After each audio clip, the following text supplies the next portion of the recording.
Bagaimana kabar hari ini? Baik. Semoga kalian hari ini dalam keadaan sehat walafiat ya. Amin. Oke. Kita akan sebentar ya.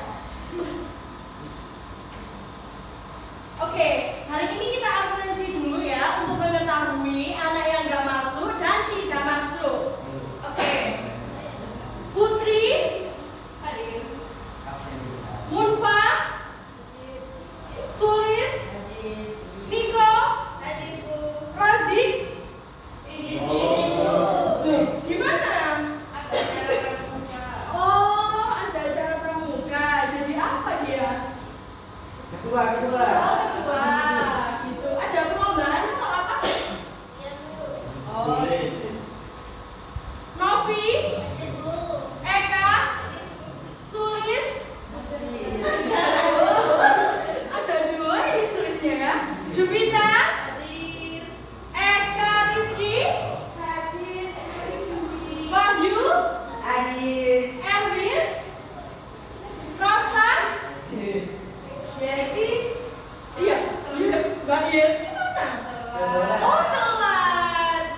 Iya, nggak apa-apa. Mungkin di perjalanan itu masih ada terhalang atau apa ya. Oke, hari ini kita akan belajar tentang kebijakan yang digunakan pemerintah untuk menjaga stabilitas ekonomi. Ada yang bisa tebak? Ulangi lagi. Kebijakan fiskal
Jadi ketika inflasi tinggi itu kenapa sih?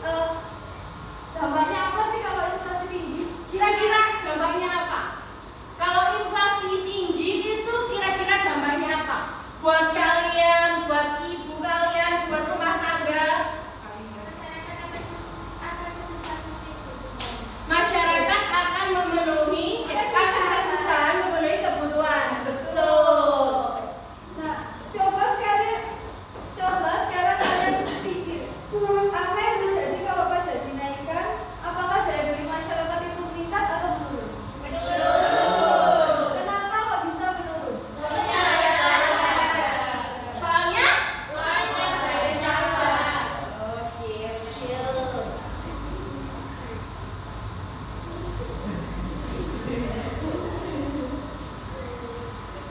Jadi kesimpulannya inflasi.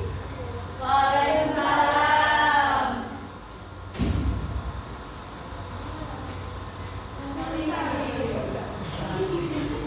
Ada kegiatan apa kok bisa telat?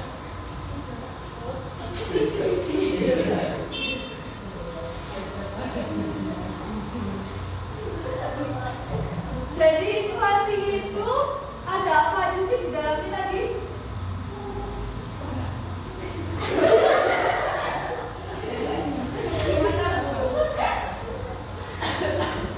Oke, jadi inflasi itu intinya kenaikan harga barang dari harga sebelumnya.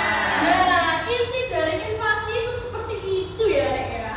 Jadi kalian, tapi jangan berpikir kalau gini, kok bisa ya seperti itu? Kenapa kok nggak kayak dulu lagi? Kenapa kok bertambah? Kenapa kok seperti ini? Ya karena kita mengikuti zaman, mengikuti global. Oke, di sini paham kan? Jadi gini ya teman-teman, kenapa sih kalian sudah dijelaskan sama Bu Enis ya? Kenapa sih terjadi inflasi? Ada yang tahu kenapa? Gak apa-apa Mbak Putri dijawab aja. Kebutuhan orang mungkin tahun semakin naik. Kebutuhan orang semakin tahun semakin naik. Oke, betul sekali. Saya tambahin penjelasan lagi ya. Jadi kalau inflasi terjadi kan karena tadi kan udah ada pengertiannya, inflasi itu kenaikan harga barang dan jasa. Yang pertama kan ada kenaikan pajak ya. Kenapa pajak dinaikkan? Pemerintah menaikkan pajak itu supaya masyarakat membelanjakan lebih sedikit uang. Jika orang belanja lebih sedikit, maka permintaan barang akan berkurang dan harga itu bisa stabil.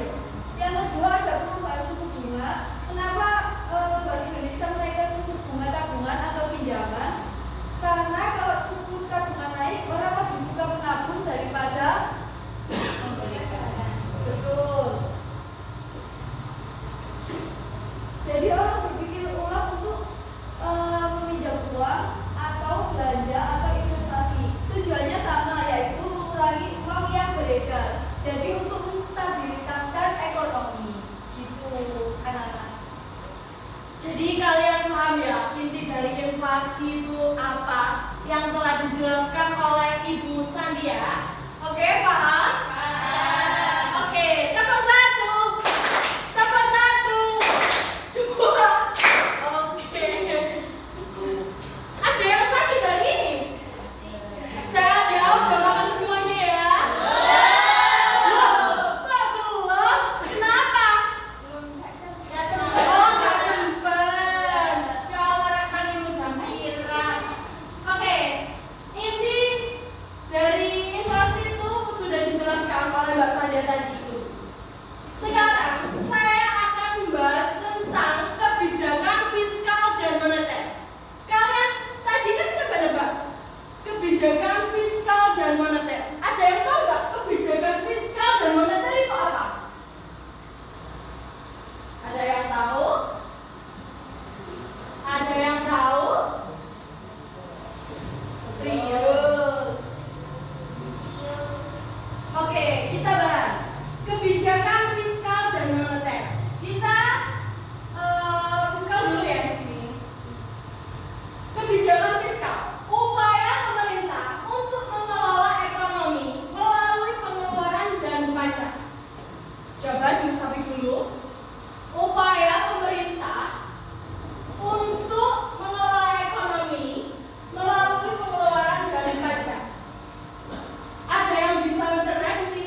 berdasarkan dari pengertiannya. Kebijakan fiskal itu kebijakan yang dilakukan oleh pemerintah. Untuk perbandingannya itu kebijakan fiskal untuk mengatur penerimaan dan pengeluaran negara. Untuk penerimaan dan pengeluaran apa? Negara. Oke. Dari perbandingan itu, kebijakan fiskal pelaksanaannya itu kalau kebijakan fiskal Kementerian Keuangan. Ingat, kalau kebijakan fiskal Kementerian Keuangan. Kementerian apa? Keuangan. Oke, pintar. Kemudian dari sifatnya kebijakan fiskal ini berubah setiap tahun karena melalui APBN yang harus diterapkan oleh DPR. Ingat, diterapkan oleh apa? DPR. Tetapi nanti pada kondisi tertentu, di saat yang nanti ada revisi terhadap kebijakan fiskal, kemudian kebijakan fiskal ini berhubungan dengan kebijakan penerimaan dan pengeluaran negara. Ingat ya. Selanjutnya, dalam kebijakan fiskal itu ada pengaruh politik. Mau dibawa kemana ini ya arah negara, tergantung siapa yang memerintah. Jadi setiap pemerintahan itu tidak pasti pastinya. Oke? Paham nggak dari sini? Oke. Jadi tergantung politik ini kebijakan fiskal atau kerap kaitannya dengan politik pemerintahan. Betul sekali.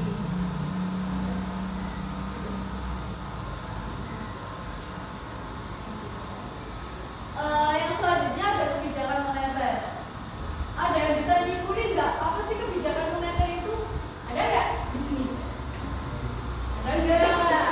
Bisa yang bisa menyimpulkan kebijakan moneter itu apa?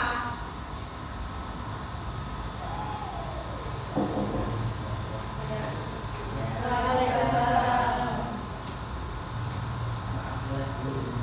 Mbak Yesi ngerti Mbak Yesi? Kenapa telat Mbak Yesi? Oh macet. Udah macet. Iya. Oh macet. Musim hujan ya sekarang. Iya. Oke, back to topic. Kebijakan moneter. Jadi kebijakan moneter adalah tindakan bank sentral untuk mengatur jumlah uang yang beredar dan suku bunga. Kan tadi udah disinggung ya di yang awal tadi tentang inflasi, menaikkan suku bunga, pajak. Nah itu adalah contoh kebijakan moneter. Kenapa sih kok ada kebijakan moneter itu? Ya karena tadi untuk menstabiliskan ekonomi.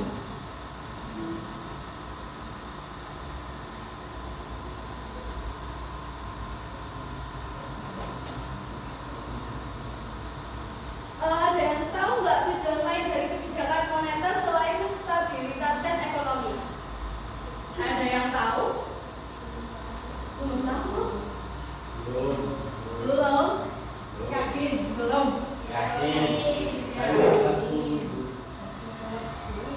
Ada yang lain, contohnya itu Kak, untuk mendorong pertumbuhan ekonomi, mengendalikan inflasi, mencapai stabilitas nilai tukar mata uang.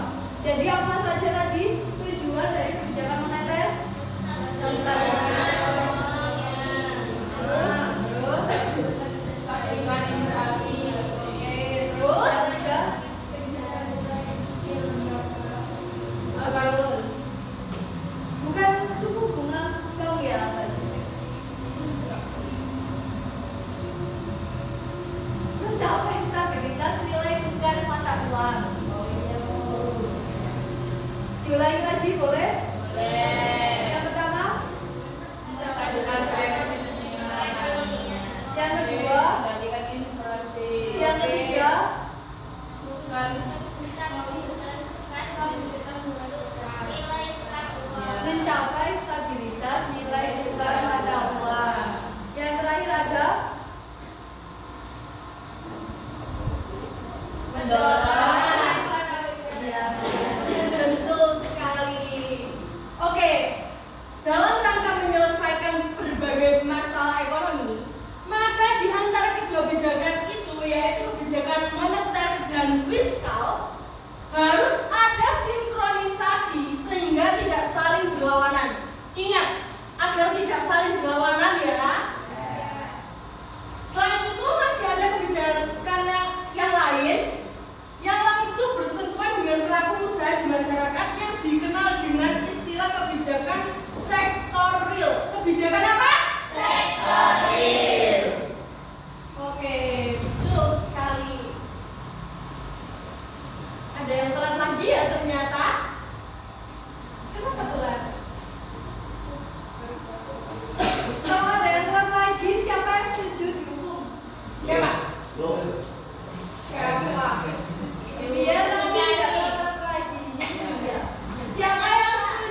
Apa ya? Coba.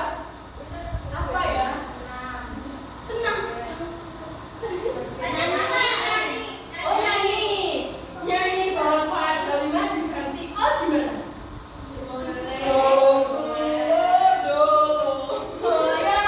Ayo, kita nyanyi bareng-bareng, tapi kalian tepuk-tepuk biar mereka yang nyanyi ya. 1, 2, 3.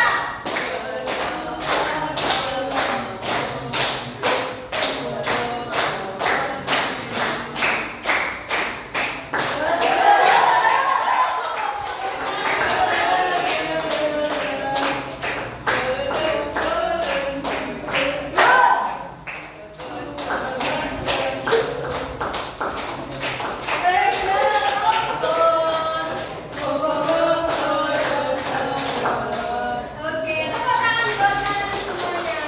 Coba duduk tidak apa-apa. Terima kasih. Oke, back to topik ya materi hari ini. Oke, tadi kan udah menjelaskan tentang apa pengertian fiskal dan moneter ya. Nah, di sini ada instrumen kebijakan fiskal. Ada 3 poin. Yang pertama, pengeluaran pemerintah. Yang kedua, penerimaan pajak. Yang ketiga, pembayaran transfer pemerintah. Oke, pembayaran transfer pemerintah atau yang disebut government transfer payments itu pembayaran pendapat dari pemerintah kepada masyarakat tanpa harus ada imbalan atau jasa yang diberikan. Paham nggak dari sini? Oh belum. Bentar, kita bahas yang awal dulu.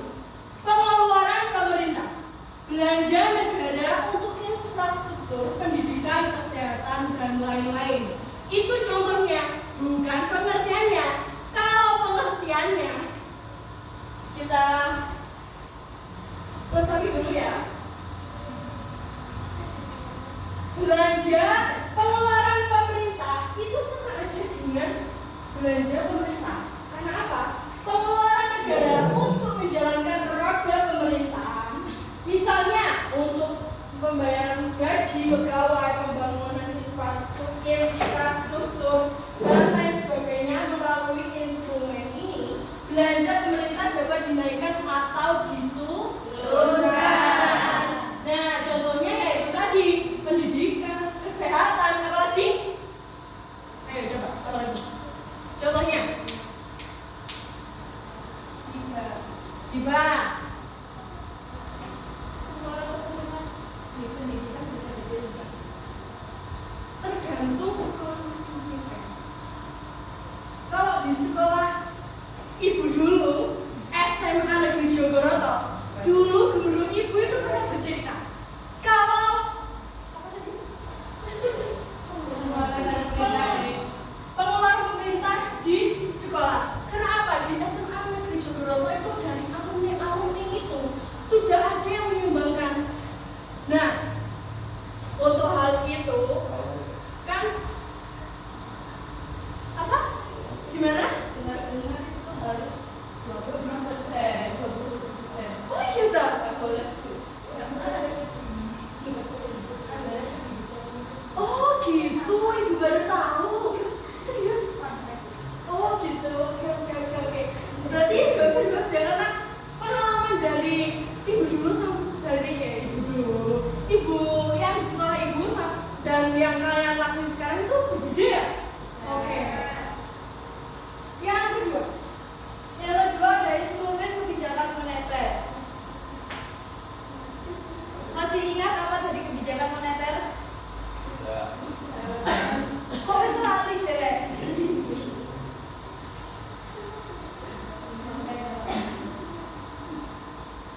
Kebijakan moneter adalah Tindakan sentral untuk mengatur jumlah uang beredar dan suku bunga. diulangi lagi. Tindakan bank sentral untuk mengatur jumlah uang beredar dan suku bunga. Nah, tulisannya apa? Tulisannya apa? Instrumen kebijakan moneter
Yang terakhir ada kredit langsung dari bank sentral, yaitu memberikan pinjaman langsung kepada bank.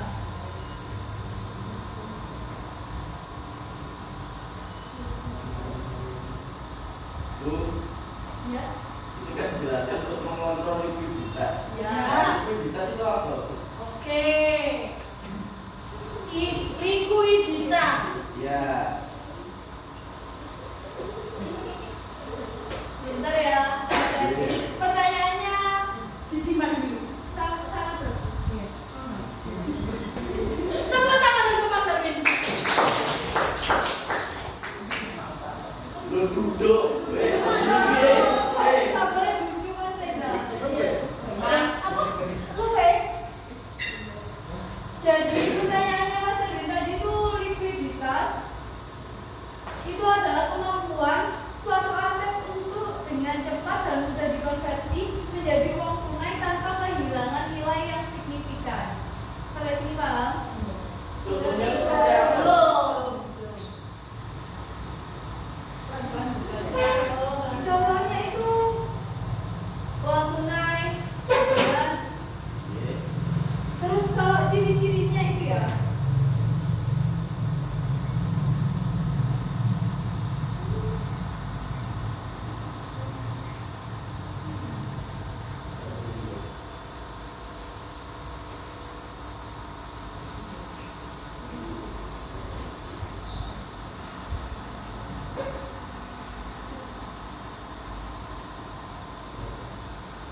Tadi kan belum paham ya yang mananya maksudnya gimana. Jadi kan itu pembeli atau menjual surat berharga pemerintah untuk mengkontrol likuiditas. Likuiditas ini apa sih? Likuiditas itu merujuk pada ketersediaan uang atau dana yang beredar di pasar keuangan sebagai hasil dari tindakan bank sentral melalui pembelian atau penjualan surat berharga. Sampai sini paham? Oke. Nah, operasi pasar terbuka ini itu adalah salah satu instrumen kebijakan moneter yang digunakan oleh bank sentral seperti Bank Indonesia untuk mengatur likuiditas di pasar uang guna mencapai tujuan ekonomi. Tujuan ekonomi seperti tadi yang sudah dijelaskan tujuannya ada apa aja? Menstabilkan perekonomian. Ya. Menstabilkan lingkungan. Oke. Mendorong perekonomian. Oke. Apalagi? Capai stabilitas nilai tukar Tukar keuangan. Betul. Masih ingat ya? Ya. Jadi gitu Mas Erwin. Iya. Paham? Paham. Baik, terima kasih. Itu Reza nggak disuruh. Bentar ya. Oke, tadi kan yang di kebijakan fiskal, instrumen kebijakan fiskal yang kedua itu belum saya jelaskan ya. Nah, penerimaan pajak. Penerimaan pajak itu dengan instrumen penerimaan pajak itu sebenarnya dengan pajak ya. Dengan instrumen pajak, pemerintah dapat mempengaruhi perekonomian, misalnya dengan menaikkan atau menurunkan tarif pajak, memperluas objek pajak atau menghapus oleh objek pajak. Dan yang ketiga, pembayaran transfer pemerintah atau yang disebut apa? Government transfer payment. Government transfer payment. Oke, itu pembayaran pendapatan dari pemerintah kepada masyarakat tanpa harus ada imbalan atas jasa yang diberikan. Contohnya, pembayaran pensiunan, tunjangan pengangguran, jaminan sosial, tunjangan pekerja, beasiswa, subsidi, dan lain sebagainya. Maksudnya dalam kategori transfer pemerintah, dengan instrumen ini, pemerintah dapat menambah atau mengurangi. Ingat ya, bisa menambah atau mengurangi. Dari ketiga instrumen kebijakan fiskal yang bisa digunakan oleh pemerintah untuk mempengaruhi perekonomian. Ya ini yang bisa mempengaruhi perekonomian itu tadi.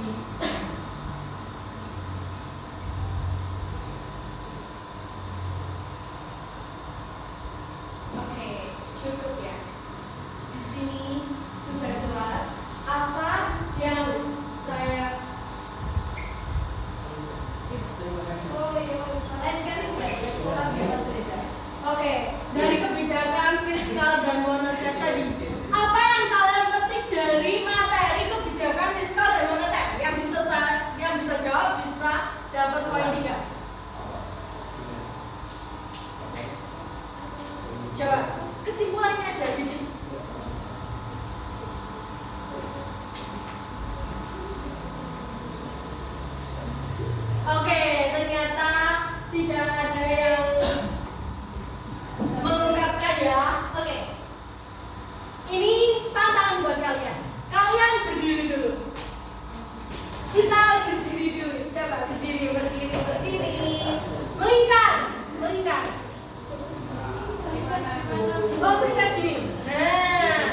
ya.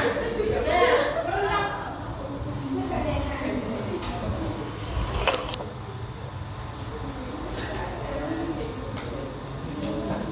Aku mau cek kayak gini.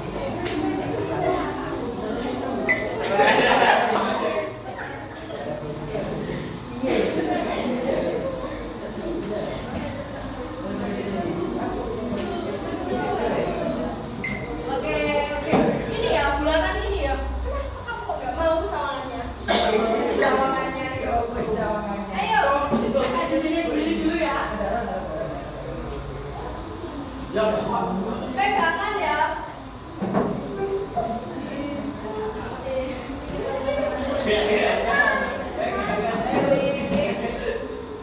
Cuman nggak boleh cari mana. Gini, gini, cuman nggak boleh cari adanya. Oke. Udah pegangan. Lah kok pegangan cinta nih? Aduh. Gak apa-apa. Oh, dipegang ini ya. Emang enggak ada. Apa? Oke, siap. Kayak gimana kita ya? Nggak boleh. Tujuan di sini kalian tahu nggak? Untuk apa? Tahu. Serius ya tahu. Awalnya tadi as breaking masa nggak tahu. Oke, kita habis ini bernyanyi sambil berputar ya. Ayo. Nyanyi apanya tuh? Nyanyi apa? Kira-kira aku balanku. Gondo, gondo, pacong. Oke, itu ya. Apa? Lagi. Nah, ini apa? Ayo. Ayo. Kedua, kedua. Ya, kita aja Mas Raja ya. Siapa yang setuju? Bilang setuju? Oke, ayo Mas Raja, dipimpin nyanyi apa? Ya, sini ya. Oh, suara jamu. Oke. Ayo. Berikan. Ayo 1, 2, 3. Suwe orang jamu. Jamu berondel.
Jadi kan tadi kita udah bahas materi tentang kebijakan fiskal dan moneter. Terus juga udah dijelasin sama saya sama Bu Enis. Terus tadi udah ada explaining juga. Jadi sekarang tugas kalian adalah menjadi 3 kelompok. Jadi ini ada berapa? 15 dibagi menjadi 3, berarti 55. Oke, Bentuk 5 kelompok, mau diacak atau mau pilih sendiri? Berhitung satu lima. Oke, kalau pilih sendiri cepat, silakan cepat. 5. 5 ya. Ambil ke dirimu. Loh, kenapa? Diacak saja. Ya sudah, diacak saja. Berhitung 1 sampai 5. 1, 2, 3, 4, 5. Sama-sama. Berhitung 1 sampai 3. Maaf ya. Lupa. Ayo, berhitung, mulai. Dari Mas Andin. 1, 2, 3, 1. 2, 3, 1, 2, 3, 1, 2, 2. 3, 1. Ayo, berkumpul dengan kelompoknya masing-masing. Kelompok 1 sampai kelompok 1. Ya, kelompok 2. Ini dia kelompok 2.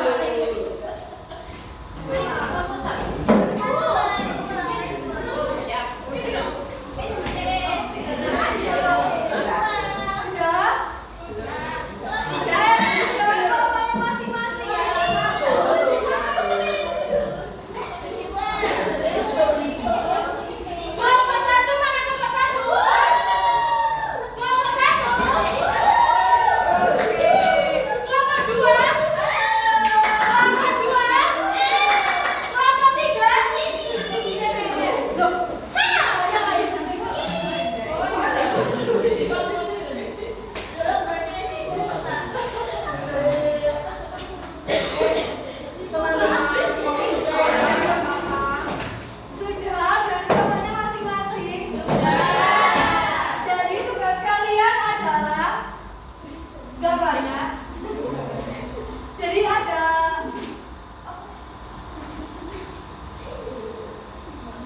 tugasnya adalah misalkan di Indonesia dicatat ya teman-teman. Oh, anak-anak. Dicatat. Sudah? Sudah?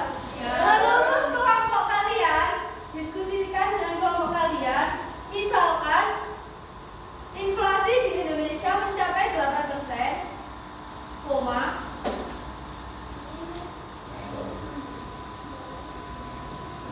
Sudah? Dan pemerintah ingin menurunkannya menjadi 5%. Titik.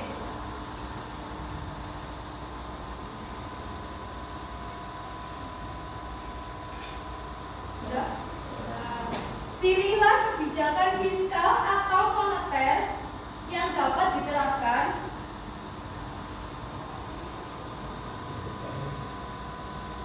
koma dan jelaskan alasannya.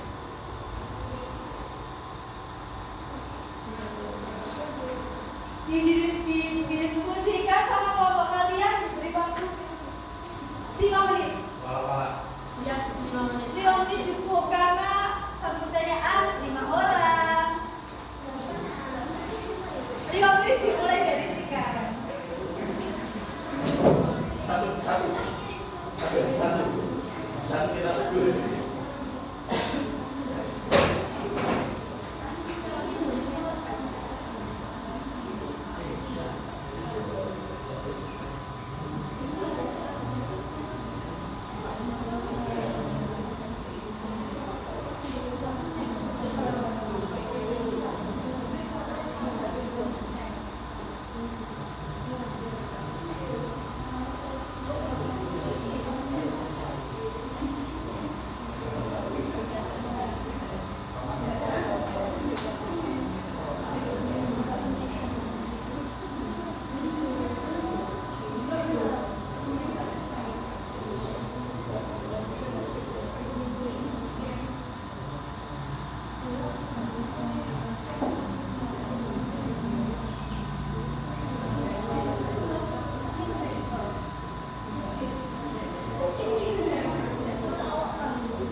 Sudah?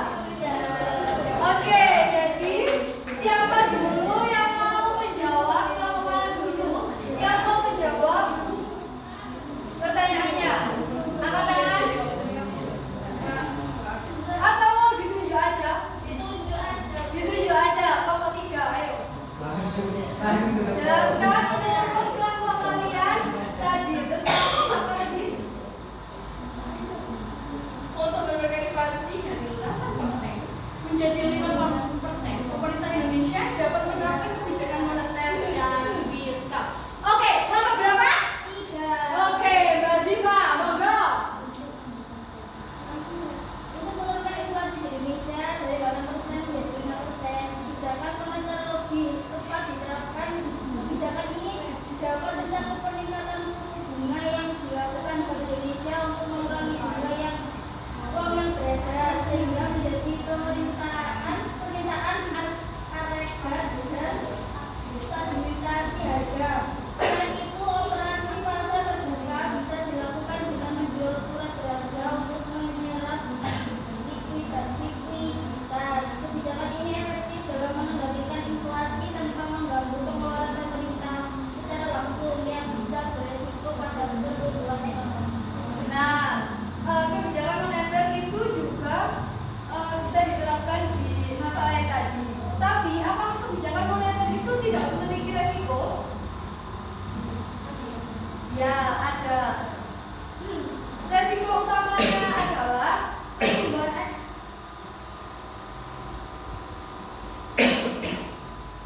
resikonya itu bisa pertumbuhan ekonomi bisa melambat karena konsumsi dan investor berkurang.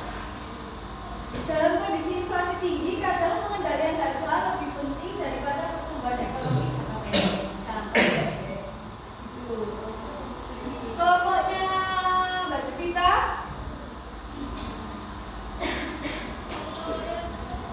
Kelompok 2. Ya. Bagaimana cara pemerintah menurunkan dari 8% ke 5% yaitu menggunakan kebijakan moneter. Inflasi itu kan banyaknya uang beredar di masyarakat. Pemerintah itu menggunakan kebijakan moneter agar masyarakat menabung karena suku bunga kredit itu kan menurun. Masyarakat itu diambil untuk menabung agar uang yang berada di masyarakat itu menipis.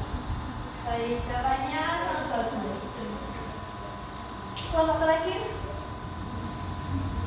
Menurut kelompok 1, Oke. inflasi mengalami 8% dan pemerintah ingin menurunkan 5%. Pilihlah kebijakan fiskal atau moneter yang harus dilakukan oleh pemerintah. Untuk kelompok kami memilih kebijakan moneter yang bisa dilakukan itu ada 3 untuk kelompok kami. Yang pertama, menaikkan suku bunga. Kenapa? Karena supaya mengurangi inflasi dan konsumsi masyarakat. Jadi supaya uang yang beredar itu tidak kebanyakan. Yang poin kedua adalah operasi pasar terbuka. Itu karena menarik likuiditas dari pasar karena masyarakat yang distribusi terhadap surat berharga negara. Yang poin ketiga adalah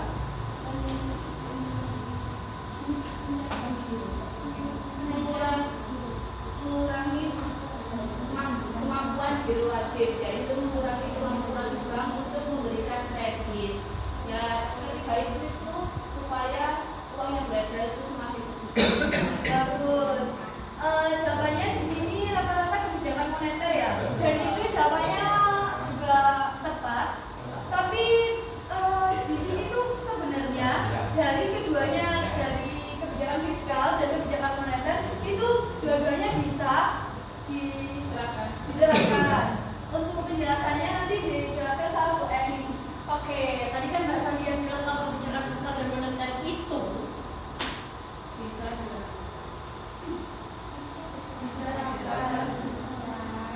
bisa diterapkan untuk mengatasi inflasi 8 Indonesia dari 8% menjadi 5%. Kebijakan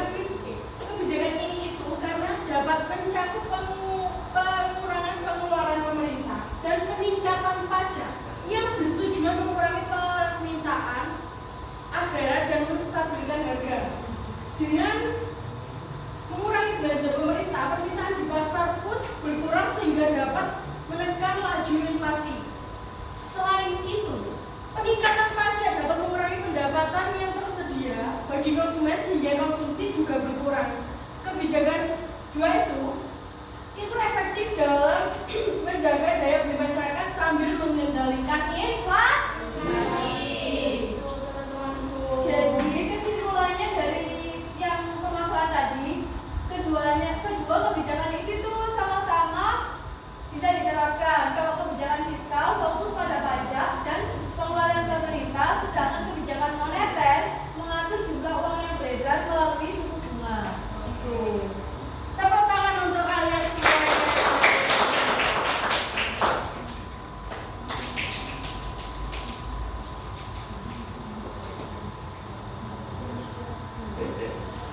Baiklah, anak-anak, hari ini kita udah belajar apa tadi? Mari kita simpulin dari apa yang kita pelajari tadi, yaitu yang pertama kebijakan fiskal melibatkan